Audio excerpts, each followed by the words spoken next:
Hello my lovely paint pouring friends. Today I'm going to do a bloom on a round canvas. This is a 30cm canvas, which is about 12 inches. I'm going to do red, white and blue. So red, white and blue bloom. So the colours I'm using are red, white and blue. But for my base I'm going to use my Mont white, titanium white, which I love. It's a really nice paint to use and comes in those big 2-litre jars, so really quite a reasonable price, and that's the consistency I've got it. I don't do my blooms in the traditional way. I do them slightly different. I don't use all the polyurethane varnishes and all that, so I use Mod Podge as my pouring medium. So I'm not going to show you all that today because I've done all that already. That's in video number 76 if you want to have a look at that. So the colours I'm using are Iridescent Green Blue by Pebeo, Payne's Grey by Pebeo, and Naphthol Red Deep by Amsterdam. So that's my 3 colours. I'm only using 3 colours, and I'm doing a white cell activator, and my cell activator is my Amsterdam titanium white.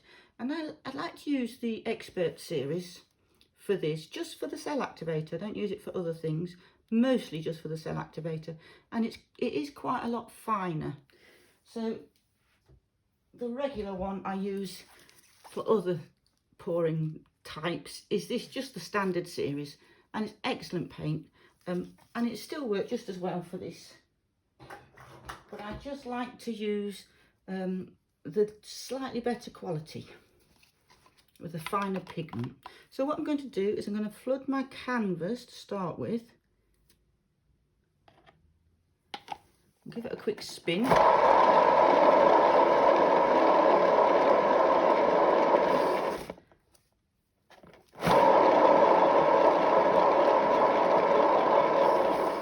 I do want to get it over those edges first of all. So I'm just going to go around those edges and try and get it all nicely covered.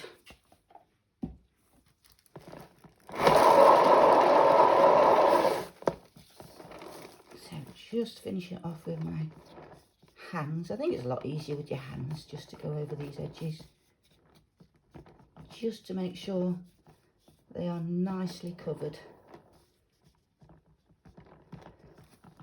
There. Give your hands a quick wipe. So give that a quick torch, get over as many of those bubbles as we can. Because I'm not using emulsion for this, you can torch it, because the emulsion does tend to burn. Obviously you've still got to be careful with the torch with this paint, with any paint, but it's a bit easier with these acrylic paints rather than emulsion. So I'm going to put on my puddle in the centre.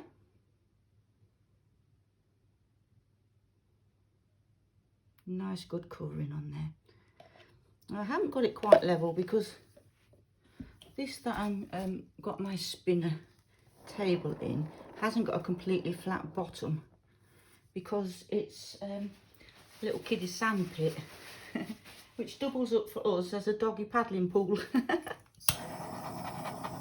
Which is why I have it covered with all these black bin liners. So get as much out of that, the bubbles out, as we can. Now when I told my husband that I was doing a red, white and blue pour, he said, which I never heard this before, he said, red, white and blue, dirty kangaroo went behind the dustbin and did a number 2. Which really amused me. I've not heard it before. It really amused me. I'm very childish. But it did amuse me so much. So I thought I'd pause on that little words of wisdom to it.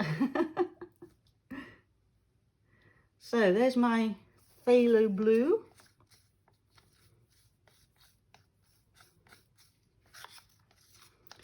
scrape all those bits out, use as much of that up as we can. Don't like waste.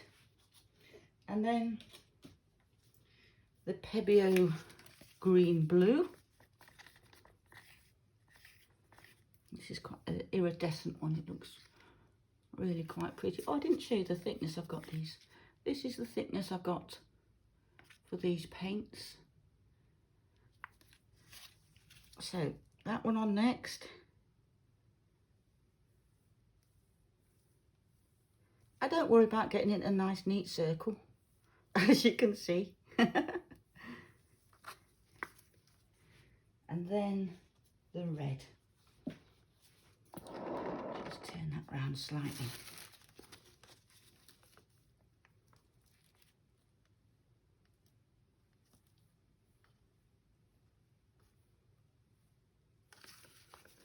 Use all that up as well.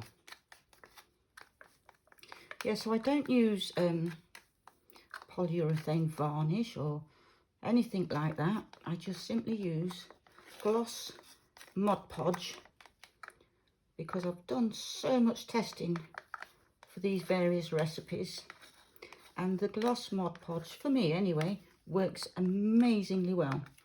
I don't really see any difference between the gloss Mod Podge and the other polyurethane varnishes, so I tend to stick into using that at the moment. So all the bits and pieces that I use are in my Amazon shop, which I'll link below, just so you can find it easy. All the stuff that I use. It's not my shop, it's just stuff that I recommend. And it's an affiliated link, so I do get a little bit of commission at no extra cost to you, but I would really appreciate if you use my links.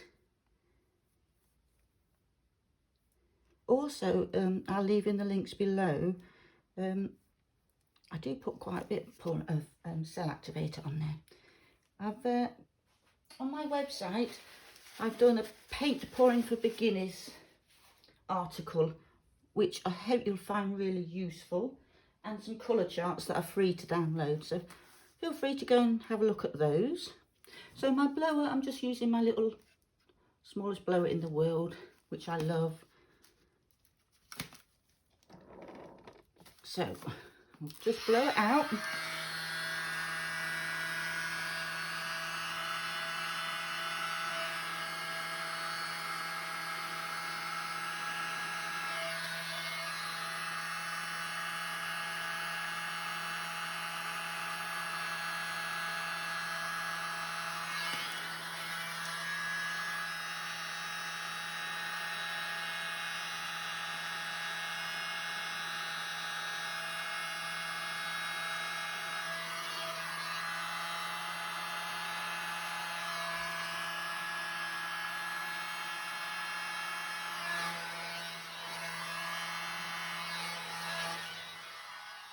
And what I like to do is I come in with my little turkey baster and blow into these parts here.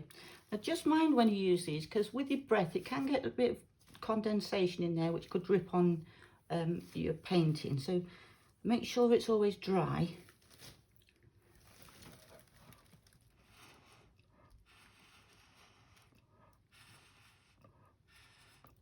So I just like to blow down into it,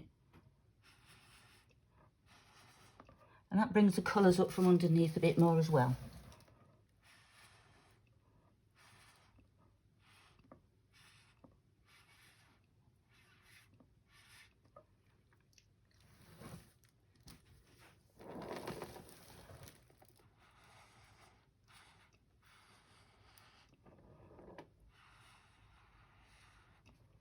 There.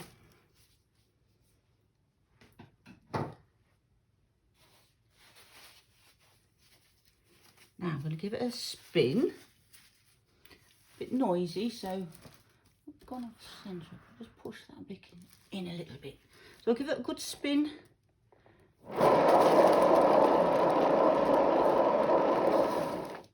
Ooh, looking pretty. So I haven't got it centred because, like I say, it's It's a bit lopsided, this little paddling pool thing, little sand pit. So just pull that back in that way slightly and give it another spin.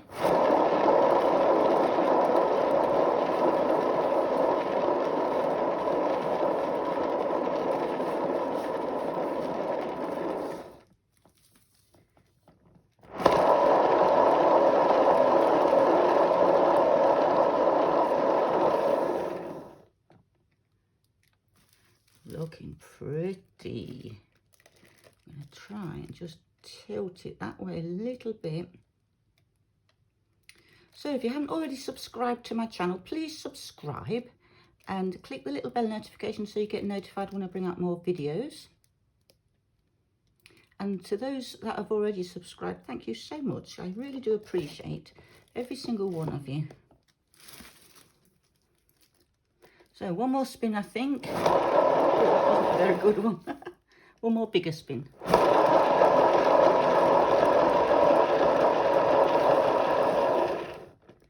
There. Pretty. Pretty, pretty. So, give my hands a wipe. Give it a quick torch.